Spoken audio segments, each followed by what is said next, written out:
ಅಪ್ಪ, ನನ್ ಮೇಲಿನ ಕೋಪನ ಔಷಧಿ ಮೇಲೆ ತೋರಿಸ್ಬೇಡಿ. ಈ ನಿಮ್ ಗೊಂಬೆನ ಕ್ಷಮಿಸ್ಬೇಡಿ. ನಿಮ್ ಕನ್ಸಾಗಿತ್ತಲ್ವಾ ಆರವ್ನ IAS ಮಾಡೋದು, ಅದಕ್ಕೆ ಅವನಾಗ್ಲಿಲ್ಲ ಅಂತ ನಾನ್ ಅನ್ಕೊಂಡೆ.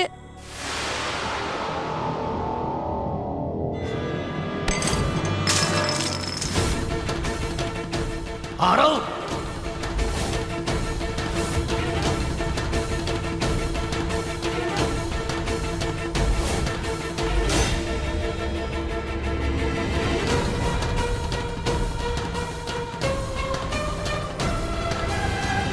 ನನಗೇನಾದ್ರೂ ಈ ಮನೆಯಲ್ಲಿ IAS ಆಗ್ಬೇಕು ಅಂತಿದ್ರೆ ಈ ಮನೆಯಲ್ಲಿ IAS ನೀನೇ ಆಗ್ಬೇಕು.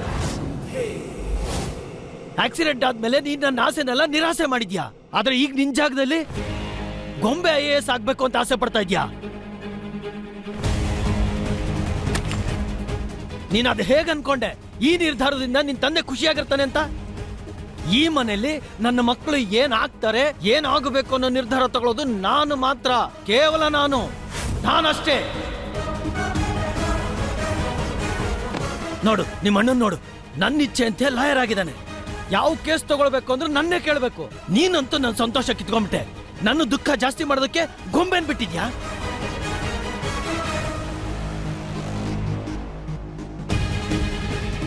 ಮತ್ತೆ ನೀನು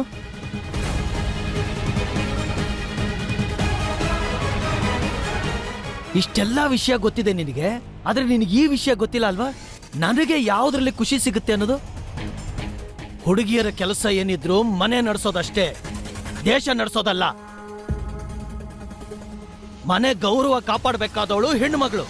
ಬೇರೆ ಮನೆಗೆ ಹೋಗಿ ನಮ್ಮ ಮಾನ ಮರ್ಯಾದೆನ ಕಾಪಾಡಬೇಕಾದವಳು ಅವಳು, ಕಳಿಯೋದಲ್ಲ. ತಿಳಿತಾ? ಈ ಮನೆ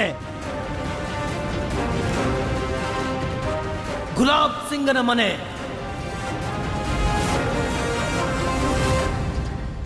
ನಾನು ನಿಮ್ಮೆಲ್ಲರ ಭಾಗ್ಯ ವಿಧಾತ, ನಾನಷ್ಟೇ.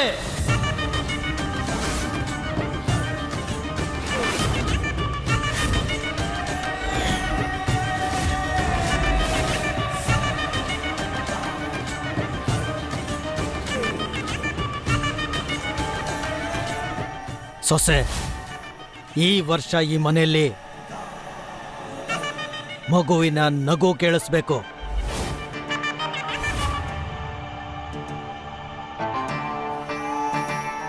ಅರ್ಥ ಆಯ್ತಾ?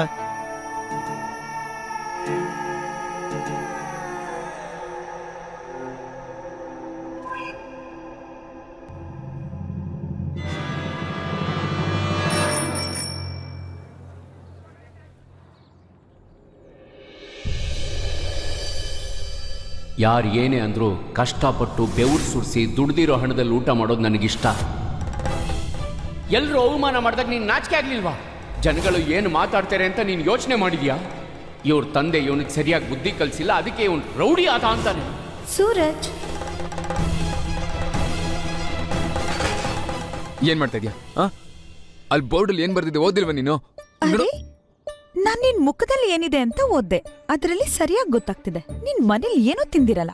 ತಗೋ, ಅಮ್ಮಂಗ್ ಗೊತ್ತಿಲ್ದೆ ನಿಂಗೆ ತಿಂಡಿ ತಂದಿದ್ದೀನಿ. ಅಯ್ಯೋ ವಿದ್ಯಾ, ಅಯ್ಯೋ. ಇವತ್ತು ನಾನು ನಿನ್ ಜಾತಕನ ಕರೆಕ್ಟ್ ಆಗಿ ಓದ್ಕೊಂಡ್ ಬಂದಿದ್ದೀನಿ. ಅದ್ರಲ್ಲಿ ಏನ್ ಬರ್ದಿದೆ ಗೊತ್ತಾ? ನನ್ ಕೈಯಲ್ಲಿ ವಧೆ ತಿಂತೀಯ ಅಂತ. ಮಾಡ್ತೀನಿ. ಇವಾಗ ಹೋಗಿ ಹೇಳು ನಿಮ್ಮ ಅಮ್ಮನ ಹತ್ರ, ಅದೇನ್ ಹೇಳ್ತೀಯ ನೋಡ್ತೀನಿ. ಆಮೇಲೆ ಮನೆಗೆ ಹೋದ್ಮೇಲೆ ಎಲ್ಲಾ ಕಿಟಕಿ ಮತ್ತೆ ಬಾಗಿಲ್ಗಳ್ನ ಮುಚ್ಕೊಂಬಿಡು. ಅಲ್ಲಿ ಯಾವ ಸೂರ್ಯನ್ ಕಿರಣನೂ ಬೀಳ್ಬಾರ್ದು. ಇನ್ನೊಂದ್ಸತಿ ನನ್ ಸೂರಜ್ ಅಕ್ಕ ಪಕ್ಕ ಏನಾದ್ರು ಬಂದ್ರೆ ಇವಾಗ ಬರೀ ಕೈ ಇಟ್ಕೊಂಡಿದೀನಿ, ನೆಕ್ಸ್ಟ್ ಕೈ ಮುರ್ದ್ ಹಾಕ್ತೀನಿ, ನೋಡ್ತಾ ಇರು. ವಿದ್ಯಾ, ಅವಳು ಏನ್ ಮಾಡಿದ್ಲು ನಿನ್ಗೆ? ಇವಾಗ ನೀನ್ ನನ್ ಬಾಡಿ ಗಾರ್ಡ್ ಆಗ್ತೀಯಾ? ಆಗ್ಲೇಬೇಕಲ್ಲ, ಇಲ್ಲಂದ್ರೆ ನೋಡು ನಿನ್ ಫ್ರೆಂಡ್ ಇದಾನಲ್ಲ, ಅವನಂತೂ ದೊಡ್ಡ ವೇಸ್ಟ್ ಬಾಡಿ ಅಲ್ವಾ. ಕೈಯಲ್ಲಿ ಬೋರ್ಡ್ ಇಟ್ಕೊಂಡು ನಿಂತ್ಕೊಂಡಿದ್ದಾನ ಅಷ್ಟೇ. ನೀನ್ ಯಾಕೆ ಸ್ಟಾಪ್ ಮಾಡ್ಲಿಲ್ಲ ಅವನ್ನ? ನಾನ್ ನಿನ್ಗೋಸ್ಕರ ಏನೋ ತಂದಿದ್ದೀನಿ, ವೇಟ್. ನಾನು ನನ್ ಕೈಯಾರೆ ನಿನ್ಗೋಸ್ಕರ ಖೀರ್ ಮಾಡ್ಕೊಂಡ್ ಬಂದಿದ್ದೀನಿ. ಬೇಗ ತಿನ್ಬಿಟ್ಟು ಹೇಳು ಹೆಂಗಿದೆ ಅಂತ. ಏನ್ ಅದ್ಭುತ! ಇಂಥ ದೊಡ್ಡ ಬಾಯಿ ಬಡ್ಕಿ ಇನ್ನೊಬ್ರಿಗೋಸ್ಕರ ಸ್ವೀಟ್ ಮಾಡ್ಕೊಂಬಾರ್ದು ಅಂದ್ರೇನು? ಹೇ, ಇನ್ನೊಬ್ರಿಗೋಸ್ಕರ ಅಂದ್ರೆ ಇವಾಗ ನೀನ್ ತಿಂತ್ಯಾ ಇಲ್ಲ ನನ್ ಕೈಯಾರೆ? ದೂರ ದೂರ ದೂರ, ಅಲ್ಲಿ ತಗೋತೀನಿ. ಅಲ್ಲಿ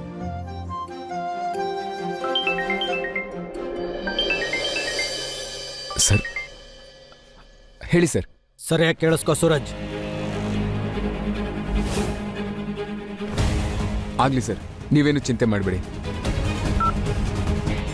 ಅರೆ ಕೀರ್ ತಿನ್ಕೊಂಡು ಹೋಗೋ. ಆಮೇಲೆ ನಿನಗೆ ಗೊತ್ತಲ್ವಾ ಸರ್, ನನ್ನ ಪಾಲ್ಗೆ ದೇವ್ರಿದ್ದ ಹಾಗೆ. ದೇವ್ರಿಗೋಸ್ಕರ ಕೀರೇನು ಇಡೀ ಜಗತ್ತೇ ಬಿಟ್ಕೊಡ್ತೀನಿ ನಾನು.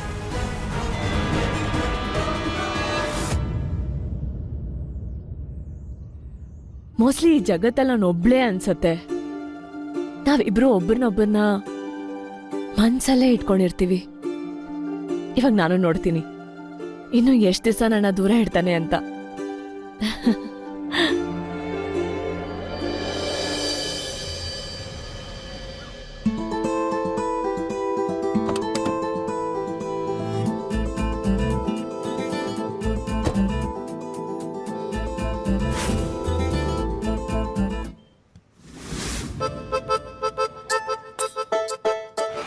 ಗೂಂಡಾ ರೌಡಿ ನಿನ್ನ ಪೊಲೀಸರು ಇಷ್ಟು ಬೇಗ ಬಿಟ್ರಾ?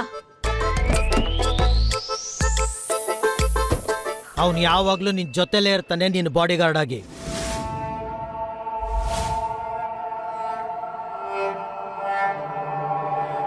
ನಿನ್ನ ನೆರಳಾಗಿ ನಿನ್ನ ಜೊತೆ ಇರ್ತಾನೆ. ಇನ್ನು ಮೇಲೆ ಸುಳ್ಳು ಹೇಳೋದ್ರ ಬಗ್ಗೆ ನೀನು ಯೋಚನೆನೂ ಮಾಡಬಾರ್ದು. ಆದ್ರೆ ಅಪ್ಪ, ಈ ವ್ಯಕ್ತಿ ಒಬ್ಬ ಗೂಂಡಾ.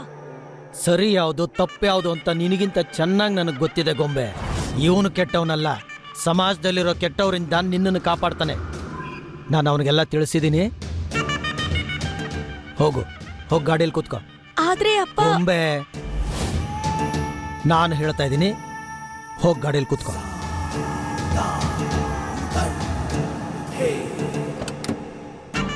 ಸೂರಜ್, ನಾನು ಗೊತ್ತು, ನಾನು ನಿನಗೆ ದೊಡ್ಡ ಜವಾಬ್ದಾರಿ ಕೊಟ್ಟಿದ್ದೀನಿ.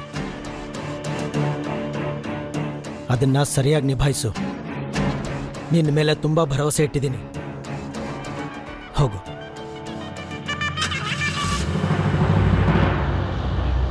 ರಾಮ ರಾಮ ರಾಮ ರಾಮ ರಾಮ. ಅಯ್ಯೋ ಮಗನೇ, ಇದೆಂತ ಕೆಲಸ ಮಾಡೋದ್ಯೋ ನೀನು? ಒಂದು ಬೆಕ್ಕಿಗೆ ಹಾಲಿನ ರಕ್ಷಣೆ ಮಾಡೋ ಜವಾಬ್ದಾರಿ ಕೊಟ್ಟಿಯಲ್ಲೋ ಮಗನೇ. ಏನ್ ಅವಶ್ಯಕತೆ ಇತ್ತು? ಒಂದು ವಯಸ್ಸಿಗೆ ಬಂದಿರೋ ಹುಡುಗನ್ನ ಈಶಂಗ್ ಬಾಡಿ ಗಾರ್ಡ್ ಆಗಿ ಇಟ್ಟಿದೀಯಲ್ಲ. ಈ ಹುಡುಗ ಸಂಪೂರ್ಣವಾಗಿ ಬ್ರಹ್ಮಚಾರಿ ಅಮ್ಮ. ಗೊಂಬೆನ ಖಂಡಿತ ಚೆನ್ನಾಗಿ ನೋಡ್ಕೋತಾನೆ, ಆದ್ರೆ ಅವಳನ್ನ ಕಣ್ಣೆತ್ತು ಸಹ ಅವನು ನೋಡೋದಿಲ್ಲ.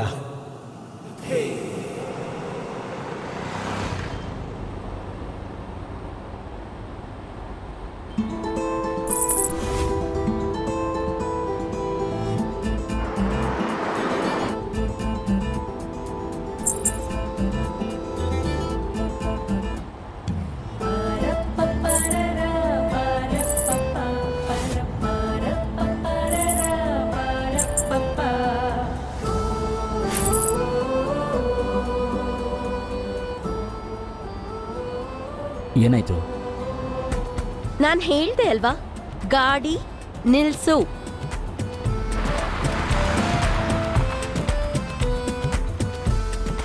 ಎಲ್ಲಿ ಹೋಗ್ತಾ ಇದ್ದೀರಾ ನೀವು? ನೋಡಿ, ನಾನ್ ಹೇಳಿರ್ಲಿಲ್ವಾ ಇಶಾ ಅಕ್ಕ ಯಾವತ್ತೂ ಲೇಟ್ ಆಗಲ್ಲ ಅಂತ?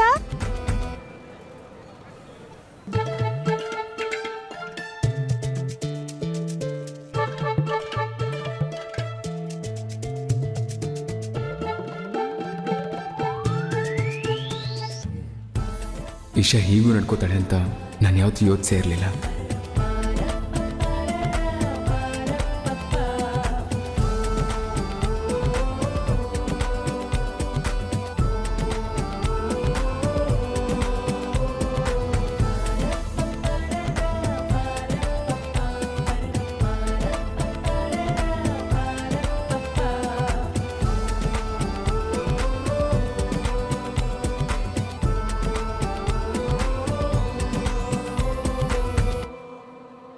ಇವಾಗ ಎಲ್ಲಿಗೆ ಹೋಗ್ತಾ ಇದ್ಯಾ?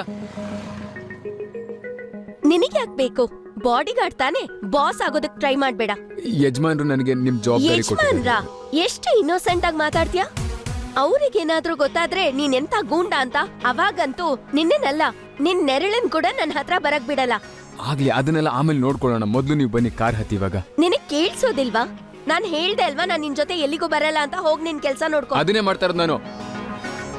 ನೀವು ಬನ್ನಿ, ಗಾಡಿ ಹತ್ತಿ. ಇವಾಗ ನಾನ್ ಎಲ್ಲಿಗೂ ಬರಲ್ಲ. ಈಗ ಬರ್ತಿರಲ್ಲ, ಯಜಮಾನ್ರು ಕಾಲ್ ಮಾಡ್ಲಾ? ನಾನ್ ಇಲ್ಲ, ಬರಲ್ಲ. ಈಗ ಬರ್ತೀರಾ, ಕಾಲ್ ಮಾಡ್ಲಾ? ಇಲ್ಲ ಹೇಳಿ ಇವಾಗ. ಇಲ್ಲ ಇಲ್ಲ. ಕೊಳಮ್ಮ, ಅವನಷ್ಟು ಪ್ರೀತಿಯಿಂದ ಅಷ್ಟೊಂದೆಲ್ಲ ಹೂ ಕೊಟ್ಟಿದ್ದಾನೆ. ಯಾಕೆ ಜಗಳ? ಒಂದ್ ಕೆಲ್ಸ ಮಾಡಿ, ಮಿಕ್ಕಿದ ಜಗಳ ಎಲ್ಲ ನಿಮ್ ಮನೇಲಿ ಇಟ್ಕೊಳ್ಳಿ. ಅಷ್ಟಕ್ಕೂ ಗಂಡ ಹೆಂಡತಿ ಜಗಳ ಉಂಡು ಮಲ್ಗೋವರೆಗೂ.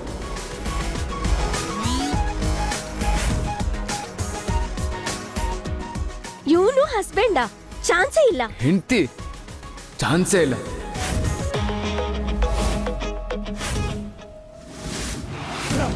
ಬ್ರಹ್ಮಚಾರಿ